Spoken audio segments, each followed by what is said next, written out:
Deve haver regras e seriedade no debate político. E a primeira regra é não dizer mentiras. Não dizer mentiras. E a primeira regra é não dizer mentiras. Vamos assim ter de aumentar a taxa normal do IVA em 2 pontos percentuais, de 19% para 21%. O Governo decidiu baixar o IVA em 1%, de 21% para 20%. Não é para aumentar impostos. E o pior que nos pode acontecer é mudarmos de plano à primeira contrariedade. Vamos aumentar as taxas de IVA. Aumentar em 1 ponto percentual. Não, nós não temos nenhuma intenção de aumentar impostos. A resposta do Governo é clara e mantém-se. O aumento dos impostos não faz parte da estratégia do Governo. O Sr. Deputado não me ouviu bem. Eu disse, no final da minha intervenção, não haverá aumento de impostos. Uma consolidação orçamental baseada na redução da despesa, não do aumento dos impostos, porque isso seria negativo para a nossa economia. Aumento em 2 pontos percentuais da taxa normal do IVA para 23%. Sendo Portugal, afinal de contas, ter sido o campeão do crescimento no primeiro trimestre. Nestes 6 meses, surpresa para muitos, o crescimento que se verificou, o crescimento da economia que se verificou em Portugal, afinal de contas este país é muito diferente do que alguns acham que ele é. Foi o dobro daquilo que o Governo previu logo no início do ano. Ninguém toma decisões destas de ânimo leve. E essa medida é uma redução de 5% da despesa total com salários em todo o setor público. O ter um Estado Social é importante. Redução em 20% das despesas com o rendimento social de inserção. E, sendo importante ter um Estado Social, nós temos que ter um nível de despesa e de esforço financeiro que seja sustentável. Eliminação do aumento extraordinário do abono de família. E a melhor forma que nós temos, a forma mais eficaz, diria eu, de destruirmos o Estado Social... Congelamento das pensões durante o ano 2011. É levá-lo à falência. Seus jornalistas... Desculpa, não, só para não haver, acho para não haja equívocos, a proposta de redução dos salários, em média nos 5%, é operada em 2011 e é para manter-se a partir de 2011. E perante esta crise sem precedentes, de facto o GPS não funciona. É para ficar, como é evidente. Não há GPS que funcione nesta situação. Não é? Claro.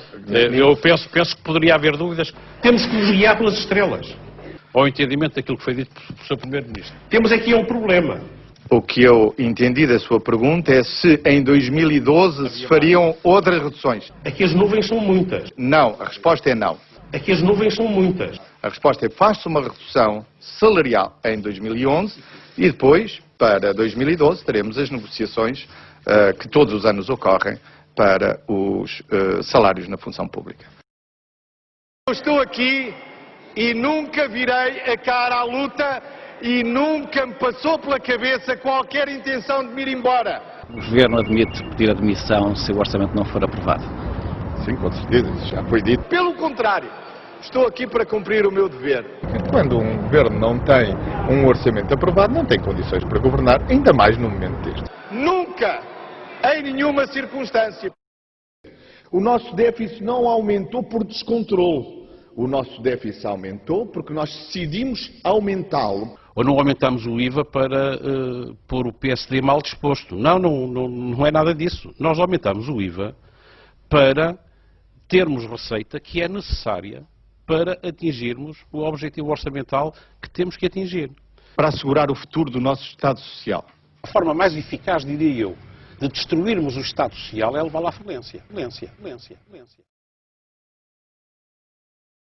Vamos ao essencial da sua proposta. O que é que Francisco Louça propõe para resolvermos o problema? Diz assim, vamos reestruturar a dívida. O que é que significa reestruturar a dívida? Reestruturar a dívida é um termo técnico. Isto significa não pagar parte da nossa dívida. Isso seria trágico para Portugal, engenheiro José Sócrates? Absolutamente trágico. Quais eram as consequências para o país? Vou responder. Isso significa calote aos credores. Isso significaria, em primeiro lugar, Portugal passar imediatamente a fazer parte do lote de países que não cumprem. Da lista negra. Isso significaria, desde logo, o colapso no sistema financeiro, porque nenhum dos nossos bancos, nenhuma das nossas grandes empresas poderia, digamos assim, financiar. Isso teria consequências gravíssimas na nossa economia, nas empresas e nos trabalhadores. Pagaríamos isso com desemprego, com falências e com miséria, Francisco Louçã. É por isso que essa proposta é absolutamente irresponsável. Reestruturar a dívida. A verdade é que o Governo, por sua iniciativa, alterou imediatamente esse memorando. O memorando não tinha o corte do 13º mês, nem para... não tinha medidas concretas em termos orçamentais, tinha metas. O Governo é que tinha que escolher internamente, Bom, como eu bem já sabe. percebi, eu estou a fazer talvez muito bem a defesa do Governo, mas se me permite, deixe-me agora explicar o meu ponto de vista. A posição do Governo tem sido explicada ao longo destes 2 anos. Conheço o memorando. O memorando não tem medidas orçamentais específicas, tem metas orçamentais para ser cumpridas. E o Governo, politicamente, é que tem que fazer a opção para aumento de impostos e corte da despesa. Porque isso que está a dizer tem sido, ao longo destes 2 anos, repetido aos portugueses. Eu contesto isso. Isso, pura e simplesmente, não é verdade. Um colunista do jornal britânico Financial Times defende que José Sócrates mentiu aos portugueses na declaração que fez ao país na semana passada. Num artigo de opinião divulgado hoje, Wolfgang Muschel considera que o primeiro-ministro fez um discurso tragicómico ao anunciar um bom acordo e os elementos que não constavam do memorando de entendimento com a Troika. O editor do jornal britânico considera que Portugal tem gerido a crise financeira de forma terrível e que é difícil manter uma união monetária com governantes como Sócrates. O gabinete do Primeiro-Ministro e Bruxelas continuam também a negar qualquer conversação, mesmo que informal, para um pedido de ajuda à União, mas várias fontes garantem que as conversações estão em curso. O Primeiro-Ministro já se encontra a postos para esta declaração. Vamos então ouvir. Assim fica melhor ou fica melhor assim? A opção foi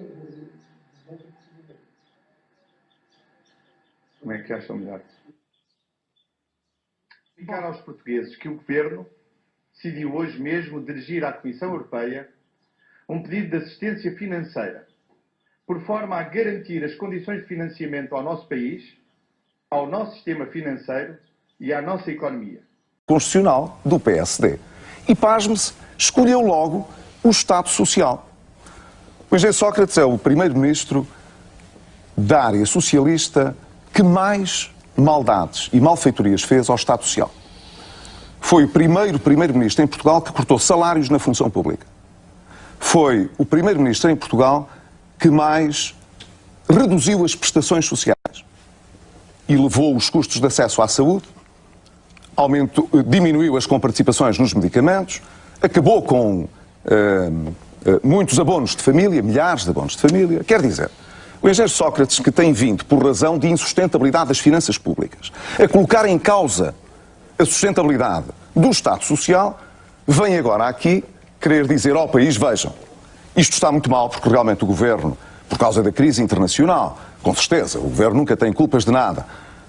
O Governo vem aqui defender Portugal e o seu Estado Social e cuidado que ali do outro lado, apontando para mim, está alguém que quer combater o Estado Social. Anunciada em 2004, poucos dias antes de Durão Barroso abandonar o cargo de Primeiro-Ministro. Não foi uma decisão fácil. E recebida com escândalo pelos socialistas. É uma decisão contra o ambiente. É caso para dizer, portanto, que o novo Ministro do Ambiente começa mal. José Sócrates chegou ao poder 9 meses depois. Não só confirmou a decisão contra o ambiente de erguer 2 muros de betão no Rio Sabor, como avançou para um megaplano de construção de mais 9 barragens. O que é que significa hoje construir uma barragem no nosso país? Significa mais autonomia energética para nós, menos dependência do petróleo, menos importações de petróleo. A justificação do governo para lançar o plano de barragens era falsa. Portugal não produz eletricidade a partir do petróleo.